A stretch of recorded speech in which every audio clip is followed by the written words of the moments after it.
ধন্যবাদ। আপনারা জানেন আশুলিয়া শিমুলতলা অবস্থিত ইনজেনিটেক্স বিডি লিমিটেড এবং জিরাবর কাঠগড়ায় অবস্থিত ইনজেনিটেক্স অ্যাক্টিভ লিমিটেড গত এপ্রিল মাসে কারখানাটা বন্ধ করে দিয়েছে। কিন্তু এই শ্রমিকদের দুইবার চুক্তি করা হয়েছে তাদের পাওনা পরিশোধের জন্য। কারখানা কর্তৃপক্ষ এখন পর্যন্ত এই শ্রমিকদের পাওনা পরিশোধ করে নাই। আমরা মনে করি এই কারখানার মালিক এই শিল্প অঞ্চলে একটি অসন্তোষ তৈরি করার জন্য ইচ্ছাকৃতভাবে পরিকল্পিতভাবে এই কারখানাগুলোতে বেতন ইচ্ছাকৃতভাবে বন্ধ করে রেখেছে, যাতে এই বেতনের দাবিতে শ্রমিকরা রাস্তায় নামে, দেশে একটা বিশৃঙ্খলা সৃষ্টি হয়, তারই নীল নকশা এটা তৈরি করেছে। আমরা দেখতে পাচ্ছি যেটা আইনে রয়েছে যে কোনো চুক্তি হলে শ্রমিকের সর্বশেষ পাওনা সেটা 30 কর্মদিবসের মধ্যে পরিশোধ করার কথা, কিন্তু আমরা দেখছি নগদ নিয়ে এলো হার না মানা হার অফার। সর্বনিম্ন 10,000 টাকা রেমিটেন্স নগদে পাঠালে থাকছে স্বর্ণের হার জেতার সুযোগ। 180 কর্মদিবস পার হয়ে গেছে, এখন পর্যন্ত এই কারখানা কর্তৃপক্ষ তাদের পাওনা পরিশোধ করে নাই। আপনারা এটাও জানেন বেশ কিছু কারখানা ইতিমধ্যে বন্ধ হয়েছে সরকার পতনের পরে।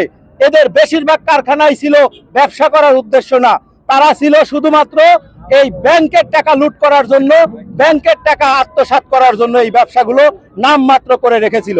কিন্তু সরকার পতনের পর থেকেই কারখানা একটার পর একটা বন্ধ হয়ে গেছে, কারণ তারা ওই যে ব্যাংক লুট, ব্যাংকে চুরি এটা আর করতে পারে নাই বিধায়। আমরা দেখতে পাচ্ছি কারখানা বন্ধ করার পরেও এই কারখানার মালিকেরা এই শ্রমিকদের টাকা থেকেও আত্মসাৎ করার জন্য সেই লোভ এখনো যায় নাই। তারা এই শ্রমিকদের দিয়ে বিভিন্ন ধরনের অপরাধমূলক কর্মকাণ্ড করানোর জন্যই তারা পরিকল্পিতভাবে বেতন বিলম্ব, চুক্তি বিলম্ব করছে। আমরা মনে করি তারা একটি ট্রাম্প কার্ড ব্যবহার করছে, সেটা হলো যে আমরা বেতন ঠিকভাবে দিব না, যাতে করে এই শ্রমিকরা রাস্তায় নামে, এবং রাস্তায় নামে তারা 2-1টা অপরাধ করবে, আর এই অপরাধ করলে তাদের জন্য সুবিধা হবে এই শ্রমিকদেরকে এলাকা ছাড়া করার জন্য। আমরা এই নীল নকশা বুঝতে পারছি, তাই আমরা আজকের এই মানববন্ধন থেকে বলছি 72 ঘন্টার মধ্যে যদি এই বেঙ্গল গ্রুপের যে কারখানা দুটি রয়েছে ইনজেনিটেক্স বিডি এবং ইনজেনিটেক্স অ্যাক্টিভ, যেটা পূর্বের চুক্তি রয়েছে, সেই চুক্তি অনুযায়ী 72 ঘন্টার মধ্যে তাদের পাওনা পরিশোধ করতে হবে। আর যদি এর ব্যত্যয় ঘটে তাহলে শ্রম মন্ত্রণালয় রয়েছে, যাদের দায়িত্ব এই কারখানার শ্রমিকদের অধিকার ফিরিয়ে দেওয়া, প্রত্যেকটি কারখানা মনিটরিং করা, কিন্তু তারা ঘুমাচ্ছে।